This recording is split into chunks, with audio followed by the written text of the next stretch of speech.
欢迎来到巴巴娱乐呀频道，请订阅频道，所以大家不要错过当天最热门的新闻。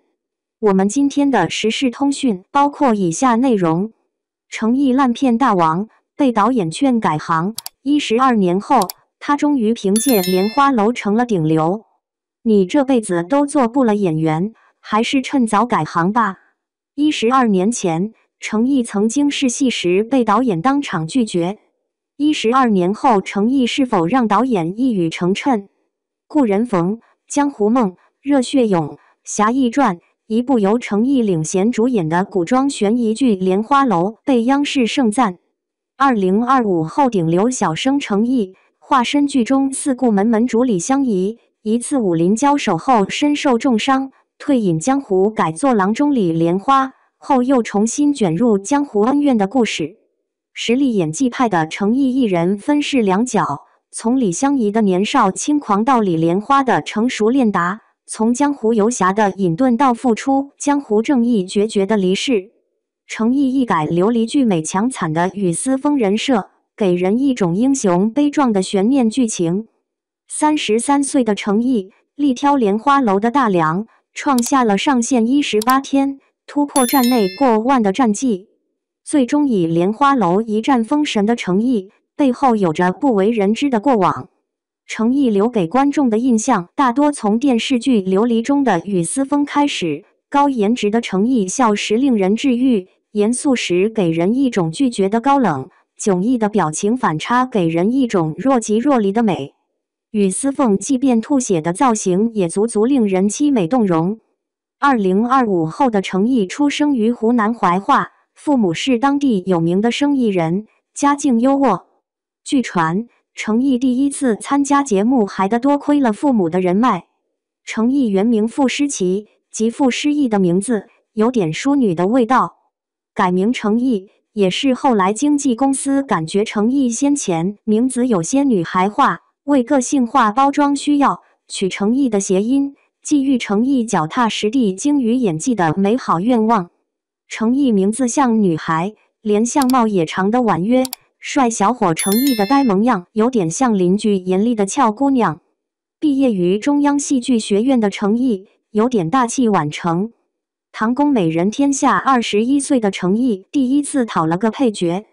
恐怖电影《鬼爱》，诚意首次试水男主，诚意连主题曲都包揽下来，结果观众并不买账，豆瓣评分5.4。被观众骂作烂片收场。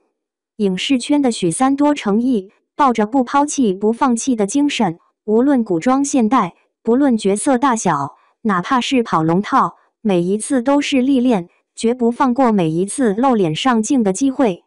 为了积聚人气，诚意曾在湖南卫视的大火节目1年级毕业季担任科班生队长。诚意爆棚的颜值加上节目中有担当的表现，让诚意收获了一波铁粉。古装仙侠剧《青云志》，尽管当时剧组大咖云集，但作为主演的诚意却并没有激起浪花。经纪公司为了刻意吸粉，特意将诚意的行程细节放大公示，但相比其他知名艺人，诚意仍旧是庭前冷落车马稀。你这辈子都不会演戏成功，不如趁早改行。想起当年拍戏时遭遇导演的冷眼，诚意少向人提及的往事，始终成为诚意奋起直追的能量。电视剧《怒海潜沙》和《秦岭神树》在影视道路上，演技日臻成熟的诚意首次一人分饰两角。剧中的表现，诚意名如其人，确实对观众满满的诚意。无论是面孔高冷的张起灵，还是热血少年的张不逊，足见诚意沉稳内敛的戏功。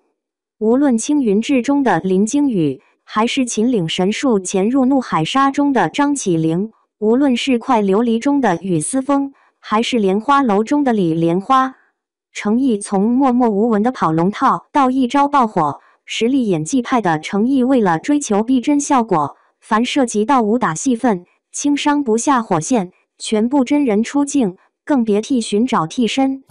诚意在拍摄琉璃时，吊威亚撞上了石壁急速坠落在的，导致腰部摔伤。沉香如屑拍摄现场，诚意从4.5米高的屋顶重摔，腿骨断裂，只得打上石膏。拍摄《英雄志》之后，腰伤复发的程毅再次住进医院。拍起戏来英雄无畏的程毅，怎么也无法与平时90后小鲜肉形象关联在一起。荧屏下的程毅，妥妥的惊艳男神，面相清秀，温柔可人。一袭素洁的白衬衫，口袋上镶嵌着精致的刺绣。镜头前的程毅时而抿嘴狡笑，时而又是一副酷帅的表情包。可即便如此，敬业以清纯形象示人的程毅，也免不了娱乐圈的是是非非。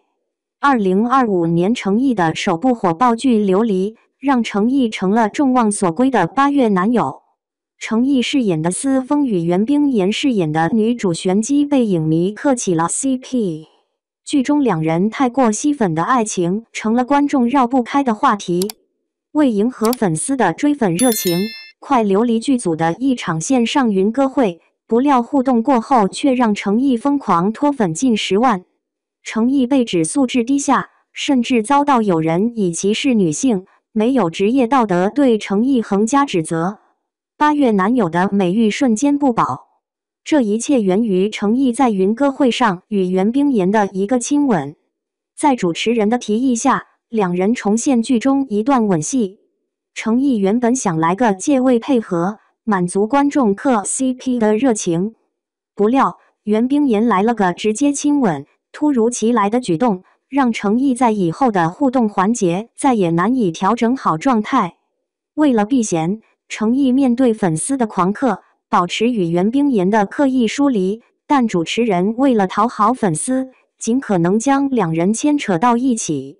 程毅避开主持人当众引爆的话题，没有提到袁冰妍，这下刻意的避嫌打消了观众的好奇欲。在主持人的误导下，引起了观众的不满，不尊重女性，无视袁冰妍的存在，甚至有人夸大其词，指责程毅逼哭了袁冰妍。自己的想法却遭人误解，避嫌也成了对人的伤害，程毅比卖惨还惨。好在不为网暴，永葆演员初心的程毅10几年的摸爬滚打，重演技不炒绯闻，哪怕籍籍无名也甘做娱乐圈清流。最终以莲花楼杀出娱乐江湖重围。岁月催人老，但才过而立之年的程毅仍旧岁月不败，帅哥常在，难得有颗恬淡之心。浊者自浊，清者自清，不华意争宠，该来的自然会来，该远离的终归会远去。